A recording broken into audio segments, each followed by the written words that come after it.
سہیل خان کی طرف سے السلام علیکم۔ اللہ پاک آپ سب کی تمام نیک حاجات کو جلد پورا کرے، آمین۔ کہتے ہیں ملک عرب کا ایک بادشاہ بڑھاپے کی عمر کو پہنچ گیا تھا۔ اس زمانے میں اسے ایک سخت مرض نے آ پکڑا جس کے باعث وہ اپنی زندگی سے مایوس ہو گیا اور یہ تمنا کرنے لگا کہ موت کا فرشتہ جلد آئے اور اسے ان تکلیفوں سے چھڑا دے۔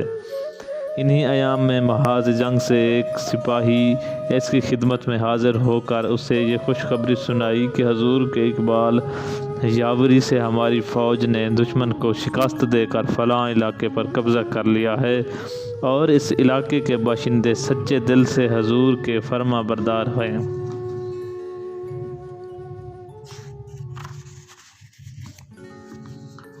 بادشاہ نے یہ خوشخبری افسردہ ہو کر سنی اور پھر آہ کھینچ کر بولا، یہ خوشخبری میرے لیے نہیں بلکہ میرے دشمنوں کے لیے ہے، یعنی ان کے لیے جو میری جگہ زمام اقتدار سنبھالنے کے لیے میرے مرنے کی دعائیں مانگ رہے ہیں۔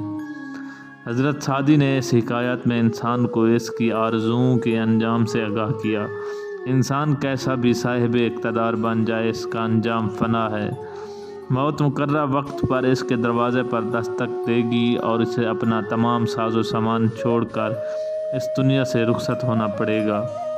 اس وقت وہ محسوس کرے گا جن آرزوؤں اور تمناؤں کو اس نے زندگی کا مقصد وحید بنا لیا تھا، ان کی حیثیت کم قیمت کھلونے سے زیادہ نہیں۔ وعلیکم السلام۔